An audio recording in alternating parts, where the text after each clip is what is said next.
Okay, welcome back to my YouTube channel again. This is Ralph731 TV. Okay, mag-change oil po tayo ng ating KLX 150 or oil change. After nakailang trail na po ito. So, palitan na po natin langis kahit malinaw pa. Okay, ito yung gagamitin natin langis. Habulin Super 40. Yan, napakaganda po ng langis ng Caltex. Hindi ko po yung pinopromote kasi tested na po namin yan 90s pa lang sa mga sasakyan po dito ginagawa sa talyer namin. Sa mga truck, iba po talaga yung Caltex. Palitin tayo ng oil filter. At ito yung ating information. Galing po ng service manual. Hindi po ito galing sa owner sa manual. Service or shop manual.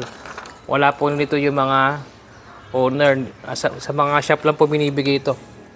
Ito po, hindi natin inimbento. Galing po mismo to sa Kawasaki. Ayan po, makikita nyo naman kung ano yung tamang correct oil level ng ating KLX 150. So, ito po susundin natin. Magpapalit tayo ng oil filter. Tsaka change. Ito pong 950 ml. Yan po, isang 1 US quart. When filter is removed, ayan. Tapos, ito yung langis natin. Isasalin na po na natin itong buong 1 litro. So, sobra lang po ng konti ito sa dipstick. Kung di naman tayo magpapalit ng oil filter, 930 ml lamang po. Pero, dito po tayo. Palit tayo ng filter. Sa mga galing naman po ng overhaul, 1.10 liters o 1 liter 100 ml lang po yung nilalagay dyan. Pag yung langis po na wala talaga langis yung galing overhaul. Tapos, ito, buti na save ko to bago burahin. Ayan. Guys. Ayan, shout out po yan. Tingin yung gira. Dati po, hindi siya nagtuturo ng mali din na oil level. Ayan. May ba nag-overhaul sila? Overhaul sila. Gumamit sila na 1 liters. Tinagdagan lang ng konti. Pasobra. Ayan, tulad nga rito. Diba? Ayan. Ito. So, ayan. Posting, ito post siya po ito, ayun siya din na nag-post ito, ayun. Diba, tama information. Ito information naman to, ito galing to sa manual ng KLX 150S. Yung makina po ng KLX 150 since 2009 hanggang ngayon wala po binabago sa disenyo. Yung quality lamang po ang bumababa, ayun. Ngayon po, mali na tinuturo niya, ayun. Dati siya po yung guide namin. Nung nakita ko ng manual, tama pala sinasabi niya, napagtanto ko. Pero nitong huli, pinasasarin na lang 1.3 cc o 1,300 ml, which is sobra po sa KLX natin. Ito po, tama ito, sa kanya na po nang galing. Ayan. Nung inap ko po yung post na to last month yata, bigla pong nawala sa group ng KLX natin, biglang binura. Buti na screenshot ko, na itabi ko. Ayan. Maliwanag, di ba?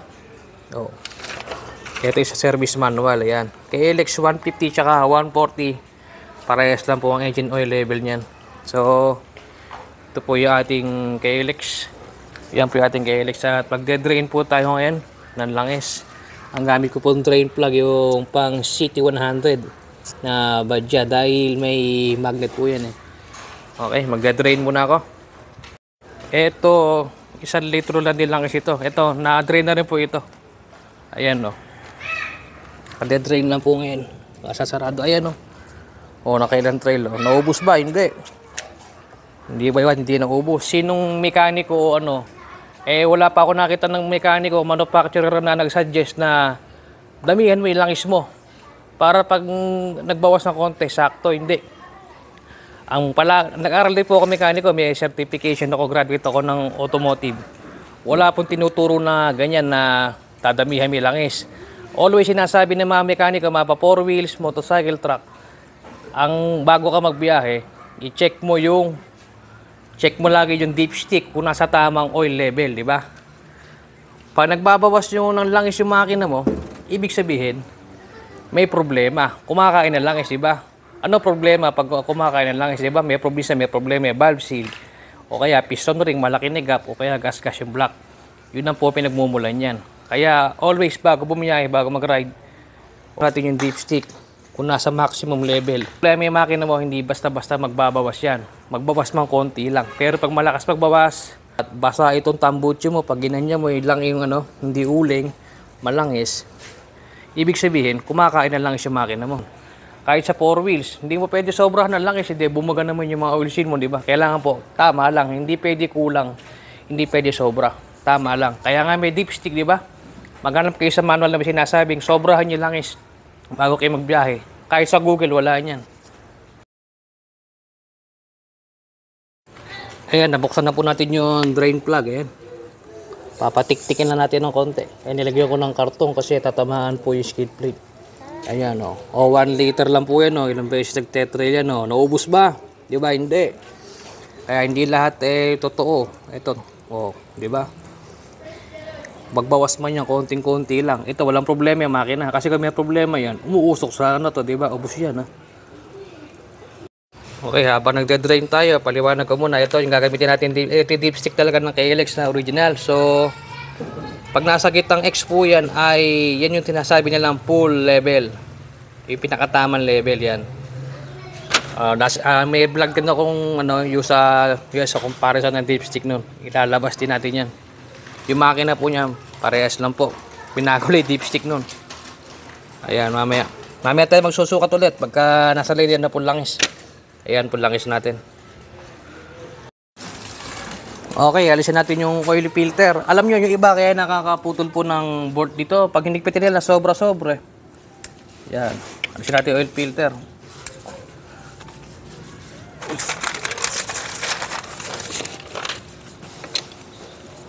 Pag hinigpitan nyo po ito, ganyan lang. Alalay lang, pabinalik nyo.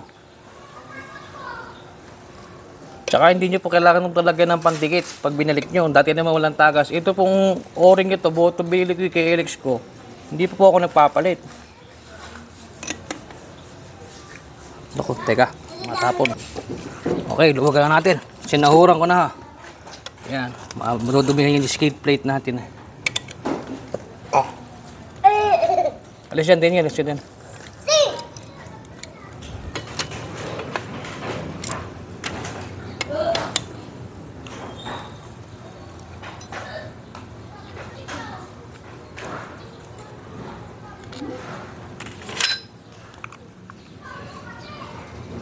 Yeah, ito yung o-ring ko. Original pa rin po ito. Hindi pa napapalitan. Iwasan nyo lamang po hugasan ito ng gasolina. Tsaka lagyan ng pandikit pag binalik. Punasan nyo lamang po bago ibalik. Okay na yun. O, ito yung tinatanong iba. Hindi rin nila mailagay yung spring. Ayan po. Ayan, may kakabit. O, ito. Ang aalisin nyo lamang po para mailagay nyo yung spring. Okay. Naku, nalukot na eh.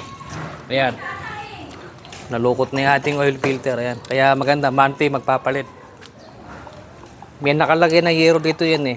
Aalisin nyo na po yan para malumapat yung spring. Ayan. Okay, linisan po natin ng tissue ito. Yan. May excess po lang is dito eh. Punasan natin ng tissue. Ayan. Para pag nilagay natin yung bagong filter, goods na po. Tapos itong takip na to, tissue lang di pampupunas natin. Hindi po kailangan hugasan ng gasolina to. Kaya nasisira yung o-ring na iba. Mamamaga talaga yan. Punas lang po. Install na natin yung buong bagong filter. Yan. Yung modest ba yan? Modest. Install na natin. Yan. Okay. Sarado na po natin yung oil filter cover. Okay, may markings po yan. Yan, nabitawan na. Ito po, sa taas to, may arrow. Yan, hindi kayo maligaw. Spring.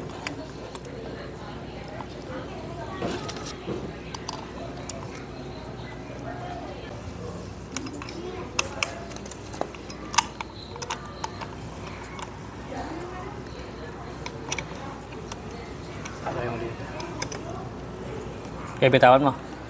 Yan. Lalailaman po sa panghigpit dito. Yan. Dahan-dahan lang. Iba kasi pinipersa. Akala mo gulong hinihigpitan.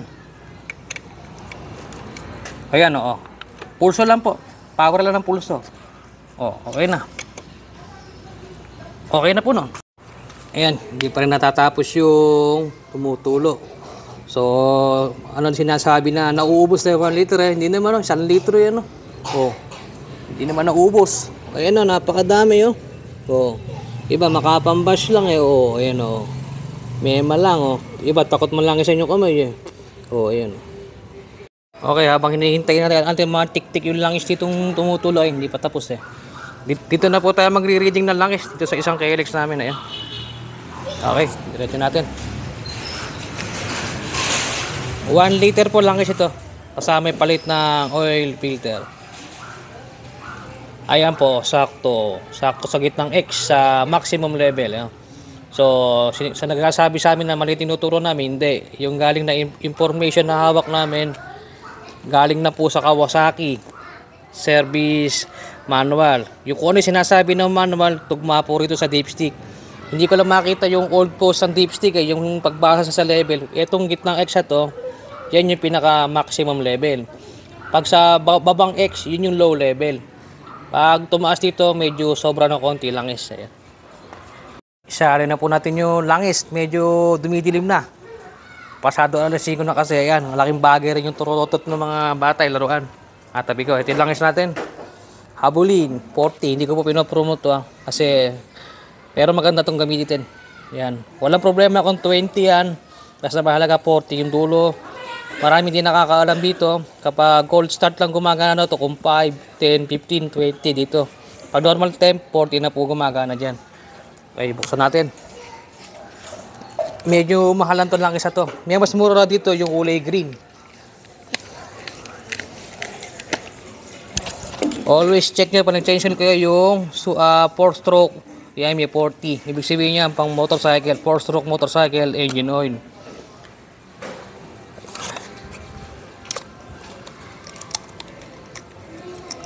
Okay, sasalin natin to. Ito po ay 1 liter. Ayan. Salin natin yan.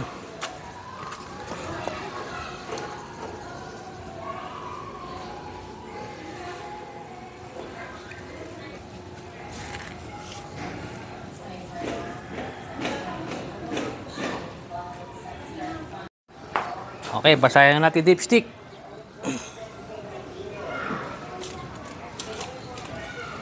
Ayan, sakto. Sumobra pa ng konti dahil 1 liter po sinalin natin. Ayan. Ang nasa manual lang po ay ito Ayan, medyo may dumidilim na kasi. Ayan, medyo tumaas na ng konti sa sa gitnang X.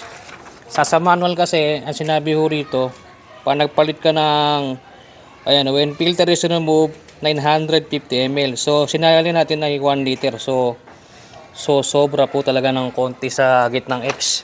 Ganyan din sabi ro ni ito, ayan di ba? Ayan sa post niya parehas to.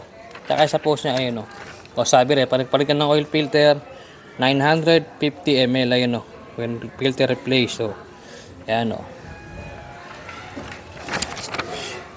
Okay, dumidilim na. Tapos na tayo mag change oil ng ating KLX 150. Ayan yung dalawa para condition po ulit sa trail. Etong 150L medyo matagal-tagal pa to. Konting himas pa po yan. Ayan.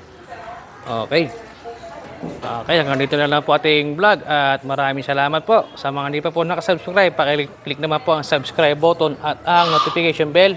Sa mga kailangan ng parts ng KLX, PM lang po sa RR731 Moto Online Shop. Okay, thank you and God bless.